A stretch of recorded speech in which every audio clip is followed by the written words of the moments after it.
being one of the strongest parts of the map when you're playing through something like a Jace. You can have JJ play towards that top side of the map and make sure that ZS can't find advantages in the lane phase. Wall into that brush, he'll spot out that Hacker is still here.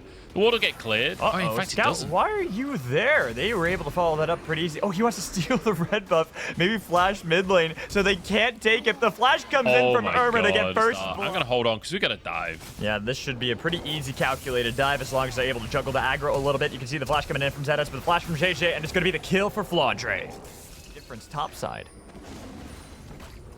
We've got a bit of a fight. This could be 2v2 in the mid lane. They're going Irma. I'm a bit surprised that JJ wanted to be able to go for that. Scatter of the Week did not connect. Bot lane getting Shousey locked down with the charge. Jump on top of him. Explosive charge not going to be able to get the damage it needed to with the dredge line on to Mako. They continue to fight this one out pretty far. Top lane, Flandre's gotten himself pretty low. Has that grasp, but it's not going to help. ZS gets a solo. It's a huge lane priority in this bottom side, and JJ wants to abuse nice that. Flash, but Flash comes down on Mako to try to see if they can hold down Rat. He's ticking down, but the killer instinct is keeping him alive with a shield. Finally, he dies, so one more auto attack coming in from Viper. Shousey nowhere to run. It's a double kill for Viper. Now they can go for the first Drake. The only lead that E-Star has right now is in that mid lane. Everything is on being able to use that rocket jump, but now JJ gets the flash, but the Scatter of the Week connects onto Irma. Shockwave too late to help him. Too clean right there from Scout. And again, I was just complimenting the guy. Perfect maximum range Scatter of the Week and is able to follow up on beautiful pressure from JJ. Now the bot side as JJ arrives. And with the TP2, nowhere to go. They got so much damage on a Hacker, trying to see if they can get Rat out of here. It's all about keeping the ADC alive, but Hacker might die, getting the kill they need to. Here's a rocket jump in. It's 3 kills for EDG. I was about to say, you asked EDG for this aggression, to not stop, to not relent, and they're giving you exactly what you want. Rat cannot get out of there. It's a kill coming in from Viper. A TP in as well. Too late, though. They already got the 2 kills they needed to. Unstoppable Force flashed away, knocked back in. ZS, you can't escape now. You're dead meat. 2 kills for JJ.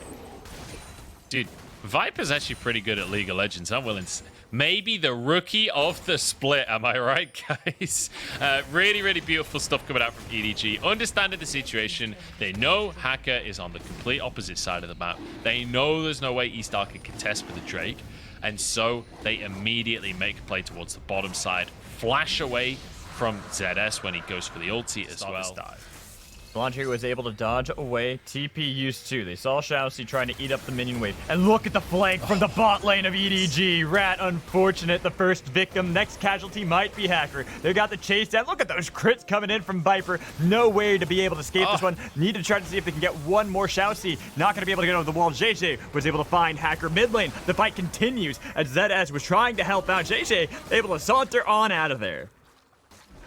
Beautifully done here by EDG. They're just, wherever E-Star go, they're like, okay, instead of playing opposite side, like they could have just played for the mid and top tower, right? Could have. That was an option available to EDG. It's what it looked like they were setting up for, but they're like, look, wherever E-Star are, we're going to ruin them. You have armor. You don't have magic resist, my friend. Yeah, this just feels like one of those games where... Higher spring split. They might have had some hiccups after the break, but this is starting to look like the EDG we wanted to and we expected at the beginning of the season. Yeah, and I want to obviously add the context for any new viewers. What you need to see. You need to see this adaptability out of these top teams. If they have one... Absolutely nothing is the answer. This is what we refer to in the industry as a 9,000 gold lead. Get control, have these slow pushing lanes. They might even just pull the trigger. ZS is locked inside of this brush. Double knockup, flashed away, but look at the damage on top of him. They have the explosive charge, and Viper takes him down immediately. The rest of E-Star scattered, trying to be able to get back to the base. Hacker is blown up. Double kill coming in from Viper, and this is it. They could easily start taking down the base. They might actually be able to just snowball this into the end of the game, honestly. 30 seconds on the death time, so 20 on ZS now. I do want to say, like, I appreciate that E-Star are trying to make plays. I like the ZS is hiding in that brush, looking for the Great Malphite ult. I like the idea, but the game's...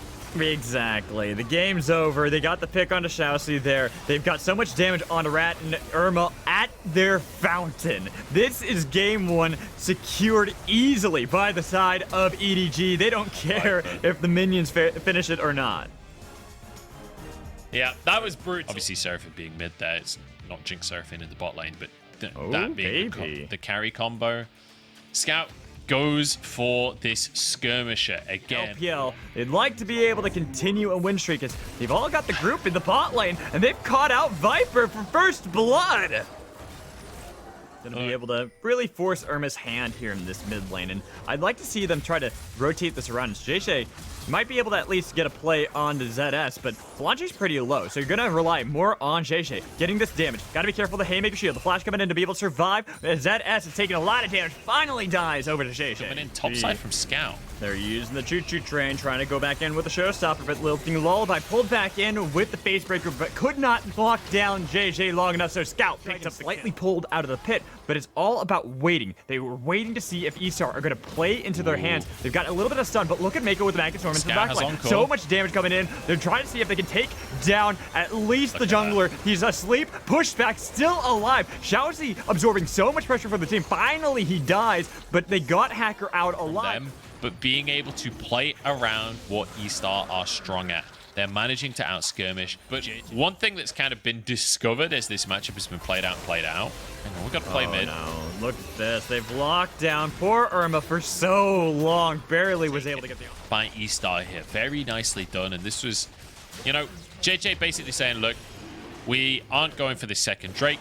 He went for the Herald earlier on, made the play mid. So eStar, they have the opportunity then. It's essentially their turn to make a play on the map because JJ reset off the back of the Herald. So yeah, so this is now, again, people talk a lot about tempo. I want to quickly explain that, like, a lot of the time... What do you mean? He was looking for the cow.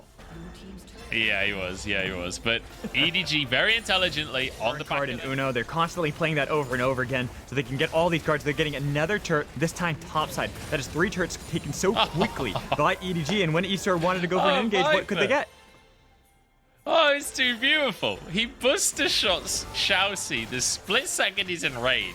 So Xiaoxi gets the dash off the headbutt, but is buster shotted over the wall before he can even complete the pulverize. It's too beautiful. Look at the TP coming in from ZS. I want to see who he's going to target. Flandre is here to try to see if he can protect. Going to get the lifting lullaby onto 2 members. An encore busted out by Scout. Hacker flashing over the wall, but Seraphine is gone, and Xiaoxi is now taking a lot of damage. Trying to see if he can get ZS to be able to get the kill on a Viper. They do that, but look at Scout this entire time, chasing down this backline, fighting against 2 members, and he is not afraid. Dodging away from the rocket to be able to get the solo kill into 2v1. Hacker trying to get away. The flash in with the Everfrost for a double kill out of Scout. Beautiful fighting from EDG. And even though it was 5v5, it wasn't really a proper team fight, right? When we look at how the teams were positioned, this was very, very spread out. It was like multiple skirmishes. And guess what?